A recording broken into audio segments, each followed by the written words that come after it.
नमस्कार, आपका हार्दिक स्वागत और अभिनंदन है। मित्रों, आपने अपने जीवन में कभी न कभी अभिजीत मुहूर्त के विषय में सुना होगा और आपने ऐसा भी सुना होगा कि ये अभिजीत मुहूर्त बहुत ही उत्तम होता है और इस अभिजीत मुहूर्त के कालखंड में कोई सा भी शुभ कर्म इत्यादि कर लेना चाहिए। लेकिन क्या एक ही अभिजीत मुहूर्त होता है जिसमें हम दैनिक रूप से समस्त शुभ कर्म संपादित कर सकते हैं, या इसके अतिरिक्त भी कोई और मुहूर्त होता है जिसमें हम कर सकते हैं? मान लीजिए यदि हम अभिजीत मुहूर्त में कोई कार्य संपादित नहीं कर पाए तो कुछ अन्य और ऐसे मुहूर्त ज्योतिष शास्त्र के अंतर्गत हैं क्या कि जिसमें हम वो अपना शुभ कार्य जो है शुभ कर्म संपादित कर लें? कोई वाहन खरीदना है, कहीं यात्रा करनी है, किसी से मिलने जाना है, कोई असाइनमेंट साइन करना है, कहीं नौकरी पर जाना है, तो कुछ ऐसे अन्य मुहूर्त भी होते हैं क्या कि उनमें हम शुभ कर्म संपादित कर लें, घट स्थापना करनी, या बहुत सारे कार्य होते हैं। तो आज उन्हीं के विषय में, मतलब दिन में कौन कौन से ऐसे मुहूर्त होते हैं, उनके नाम क्या हैं, उनके स्वामी क्या हैं और उनके कर्म किस प्रकार से संबंधित होते हैं, इन सभी के विषय में आज हम शास्त्रीय रूप से चर्चा करने का प्रयास करेंगे। तो देखिए, जब भी काल की बात होती है तो ज्योतिष शास्त्र का मुख्य प्रयोजन ही यही होता है, काल का शोधन करना। काल की सूक्ष्मतम इकाई से लेकर के दीर्घतम इकाई तक का जो एक सफ़र होता है, जो एक मार्ग होता है, वो ज्योतिष शास्त्र हमेशा बतलाता रहता है। तो जिस प्रकार से वर्ष होता है, अयन होता है, पक्ष होता है, मास होता है, दिन होता है, उसी प्रकार से दिन में भी जो है बहुत छोटे छोटे सूक्ष्म अवयव होते हैं जिसे हम मुहूर्त शब्द से द्योतित करते हैं। देखिए, मुहूर्त का बहुत सारा अर्थ होता है। यहाँ पर हम बात करेंगे मुहूर्त मतलब दिन के 15वें खंड को। मतलब यदि हम एक अहोरात्र की बात करें तो एक अहोरात्र में आपके होते हैं लगभग 30 मुहूर्त, और एक दिन की हम बात करें मतलब सूर्योदय से लेकर के सूर्यास्त पर्यंत की यदि हम बात करें तो एक दिन में आपके आते हैं 15 मुहूर्त। और इन्हीं 15 मुहूर्त जो होते हैं, ये 15 मुहूर्त होते हैं नक्षत्र विशेष से संबंधित।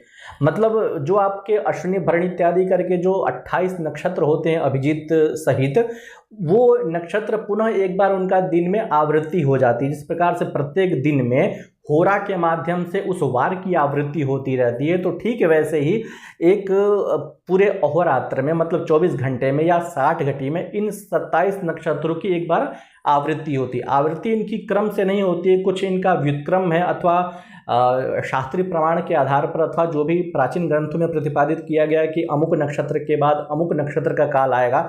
मतलब इसमें ऐसा नहीं कि अश्विनी नक्षत्र का यदि प्रथम कालांश है तो द्वितीय कालांश आपका भरणी नक्षत्र का होगा, तृतीय कालांश आपका कृतिका नक्षत्र का होगा, तो ऐसा नहीं है। आचार्यों ने निर्देश दिया हुआ। इन 15 मुहूर्त दिन में कौन कौन से होते हैं उसके विषय में भी चर्चा करेंगे। पहले हम जान लेते हैं कि एक मुहूर्त का मतलब होता क्या है। देखिए, दिन में 60 घटी होती है, मतलब एक अहोरात्र में 60 घटी होती है, और एक दिन की यदि हम बात करें तो 30 घटी होती है, और एक दिन में होते हैं 15 मुहूर्त। तो 30 को हम 15 से विभाजित करेंगे तो आता है 2 घटी। तो इसका मतलब एक घटी हमारा, एक मुहूर्त जो होता है वो 2 घटी का होता है, और उसका कालखंड होता है 48 मिनट। एक घटी जो है 24 मिनट का उसका मान होता है, तो 2 घटी मतलब 48 मिनट। तो एक मुहूर्त का कालखंड हुआ आपका 48 मिनट। यहाँ पर मुहूर्त कहने का मतलब यह है कि दिन का 15वां हिस्सा, दिनस्य यह पंचदशो विभाग रात्रेस्था तद्धि मुहूर्त मानम।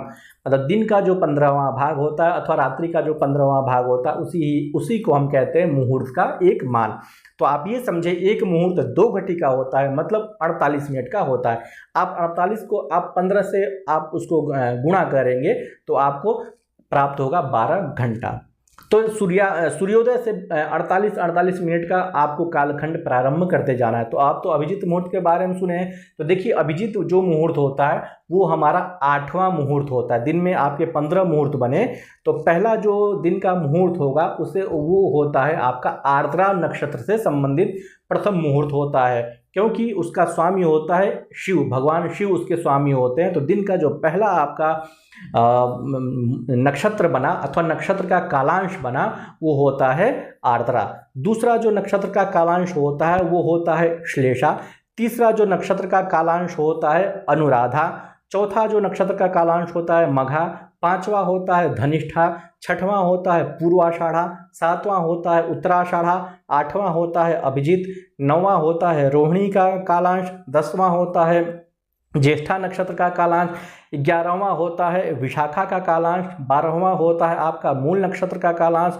13वां होता है शतभिषा नक्षत्र का कालांश, 14वां होता है उत्तरा फाल्गुनी का कालांश और 15वां जो होता है वो पूर्वा फाल्गुनी नक्षत्र का कालांश होता है। तो ये आर्द्रा से लेकर के पूर्वा फाल्गुनी तक के जो नक्षत्र कालांश होते हैं ये 48-48 मिनट के होते हैं और इनके गुण धर्म के अनुसार वो कार्य संपादित करने चाहिए। जैसे देखिए 8वां मुहूर्त जो होता है अभिजीत संज्ञक होता है और अभिजीत नक्षत्र का स्वामी होते हैं ब्रह्मा। और अभिजीत नक्षत्र की यदि हम बात करें तो अभिजीत नक्षत्र क्षिप्र संज्ञक नक्षत्र में आता है। हस्त, अश्वी, पुष्य, अभिजीत। हस्त नक्षत्र, अश्विनी नक्षत्र, पुष्य नक्षत्र और अभिजीत नक्षत्र, इनको हम कहते हैं क्षिप्र संज्ञक। मतलब इनमें कोई सा भी आप कार्य करेंगे तो अत्यंत सरलता से, शीघ्रता से कार्य आपके सफल हो जाएंगे। इसीलिए प्रायः लोग अभिजीत मुहूर्त की चर्चा करते हैं क्योंकि उसमें कार्य हमारे जल्दी सफल होते हैं। इसके अतिरिक्त कुछ और भी मुहूर्त है, मतलब जो अभिजीत के जैसे ही है। जैसे आपका जो तीसरा मुहूर्त जो दिन का बनता है, मतलब प्रातः काल का जो तीसरा मुहूर्त बनता है वो होता है अनुराधा नक्षत्र का। और अनुराधा नक्षत्र का जो श्रेणी होता है, जो उसकी संज्ञा होती है वो मित्र संज्ञा होती है। तो अभिजीत नक्षत्र के जैसा ही वो तीसरा नक्षत्र का कालांश होता है, मतलब अभिजीत मुहूर्त के जैसा ही वो तीसरा मुहूर्त जो हमारा होता है मित्र का, अनुराधा नक्षत्र के कालांश का, तो वो भी आपके अभिजीत नक्षत्र कालांश के बराबर ही होता है। 7:30 बजे से लेकर के 8:15 के मध्य वो प्रतिदिन आता है। जैसे प्रतिदिन आपका अभिजीत नक्षत्र आता है तो ठीक है वैसे ही आपका अनुराधा नक्षत्र का कालांश मतलब मित्र का कालांश आपका आता है 7:30 बजे से लेकर के 8:15 तक का। तो यदि आप अभिजीत नक्षत्र के कालांश में कार्य नहीं करना चाहते, अभिजीत मुहूर्त में कार्य नहीं करना चाहते, तो दिन का जो तीसरा आपका मुहूर्त आ रहा है मित्र संज्ञक मुहूर्त उसे कहते हैं, अनुराधा नक्षत्र का वो होता है, तो उसमें भी आप कर सकते हैं जो प्रायः 7:30 बजे से लेकर के 8:15 तक का होता है। इसके अतिरिक्त एक और मुहूर्त का कालांश है जो वो भी अच्छा माना जाता है, जिसे हम कहते हैं विजय संज्ञक मुहूर्त। जो विजयादशमी आप सुनते हैं ना, तो विजयादशमी ये अभिजीत नक्षत्र से भी बढ़कर के मुहूर्त का कालांश समझा जाता है। यदि आपको किसी भी कार्य में विजय की अभिलाषा है, आपको तो विजय मुहूर्त चाहिए, मतलब आपको विजय संज्ञक मुहूर्त में आपको कार्य करना चाहिए। तो ये विजय संज्ञक मुहूर्त होता कौन सा है, तो देखिए इसमें जो शक्राग्नि संज्ञक जो मुहूर्त बताया है ना, जिसके विशाखा नक्षत्र का जो कालांश होता है, उसकी यदि हम बात करें, विशाखा नक्षत्र का जो कालांश होता है वो होता है 11वां नक्षत्र का कालांश होता है। मतलब 11 संज्ञक जो मुहूर्त, जैसे अभिजीत आपका 8वां हुआ तो वैसे ही आपका 11वां खंड जो होता है वो होता है आपका विशाखा का। मतलब शक्र और इंद्र, मतलब इंद्र और अग्नि, ये दो उस नक्षत्र के स्वामी होते हैं, जिससे हम कहते हैं विजय संज्ञक मुहूर्त। मतलब दिन का जिस प्रकार से 8वां मुहूर्त होता है अभिजीत संज्ञक, तो ठीक वैसे ही आपका 11वां जो मुहूर्त का काल खंड होता है वो होता है विजय संज्ञक। मतलब उसका नक्षत्र की यदि हम बात करें, नक्षत्र कालांश की बात करें, तो वो विशाखा नक्षत्र, और विशाखा नक्षत्र के दो स्वामी होते हैं, एक होते हैं इंद्र और दूसरे होते हैं अग्नि। तो इसे हम कहते हैं शक्राग्नि। तो इसमें भी आप कोई सा भी शुभ काम कर सकते हैं यदि आपको उस कार्य में विशेष रूप से विजय की अभिलाषा है। तो इसका समय क्या होता है, जैसे अभिजीत कालांश की हम बात करें, अभिजीत मुहूर्त की यदि बात करें, तो लगभग 11:30 से वो प्रारंभ हो जाता है। क्योंकि देखिए ये सूर्योदय पर निर्भर करता है कि वो कब प्रारंभ हो रहा है, लेकिन यदि मोटा मोटी बात करें, मध्यम मान से हम बात करें, तो अभिजीत मुहूर्त लगभग आपका 11:30 बजे आपका प्रारंभ होता है। तो ठीक है वैसे ही ये जो विजय मुहूर्त है वो आपका 1:50 से लेकर के 2:40 के मध्य प्रतिदिन आपका आता है। तो यदि आप अभिजीत मुहूर्त में नहीं करना चाहते हैं तो 1:50 से 2:40 के बीच आपका जो मुहूर्त आता है वो होता है आपका विजय संज्ञक मुहूर्त, और इस विजय संज्ञक मुहूर्त में आप कोई सा भी शुभ कार्य कर सकते हैं। इसके अतिरिक्त कुछ आचार्य के मत में अन्य विजय मुहूर्त भी होता है, जो अंतिम वाला जो मुहूर्त होता है, मतलब अंतिम का जो 48 मिनट का जो कालखंड होता है, जो आपका होता है पूर्वा फाल्गुनी का, मतलब उसके स्वामी होते हैं भगवान सूर्य। तो उस कालखंड में भी आप कर सकते हैं, मतलब सूर्यास्त से ठीक 48 मिनट पहले के कालखंड में आप कोई सा भी शुभ कर्म यदि करना चाहें तो आप कर सकते हैं, क्योंकि उस समय तो गोधूली काल भी प्रारंभ हो जाता है। तो गोधूली काल तो वैसे ही अत्यंत पवित्र काल माना जाता है, तो उसमें भी आप कर सकते हैं।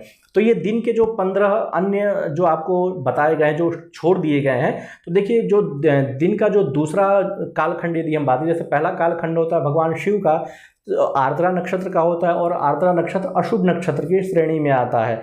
तो उसमें काम नहीं करना चाहिए। दूसरे की यदि हम बात करें तो दूसरा जो आता है श्लेषा नक्षत्र का कालांश, सर्प का कालांश, तो उसमें भी शुभ कर्म इत्यादि नहीं करने चाहिए। तीसरे में तो आप कर ही सकते हैं जो आपका अनुराधा नक्षत्र से संबंधित होता है। चौथा जो होता है वो मघा से संबंधित होता है, तो इसमें हम नहीं कर सकते हैं। पांचवा धनिष्ठा नक्षत्र से संबंधित होता है, तो इसको भी अवॉइड प्रायः करते हैं। छठवां होता है पूर्वाषाढ़ा वाला, इसको भी प्रायः अवॉइड करते हैं। सातवां उत्तराषाढ़ा का होता है, तो उत्तराषाढ़ा नक्षत्र चूंकि स्थिर संज्ञक नक्षत्र है, इसलिए इसमें स्थिर संबंधित कार्य कर सकते हैं। मतलब नक्षत्रों की जो प्रकृति है ना, उस प्रकृति के अनुरूप आप कोई सा भी काम कर सकते हैं। तो दिन में तो ये 15 मुहूर्त होते ही हैं, इसके अतिरिक्त रात्रि में भी 15 मुहूर्त होते हैं, लेकिन रात्रि में प्रायः शुभ कर्म नहीं करने चाहिए, ऐसा शास्त्र का निर्देश प्राप्त होता है। तो इसलिए रात्रि में मुहूर्त तो आपको अवश्य मिलेंगे 15 मुहूर्त, वो भी शिव इत्यादि से प्रारंभ करके होते हैं, लेकिन उसका लौकिक उपयोग न होने के कारण उसकी यहाँ पर चर्चा नहीं की जा रही। तो आपको ये वीडियो कैसा लगा, आप अपने विचार जो कमेंट बॉक्स के माध्यम से जरूर सूचित कीजिएगा। नमस्कार।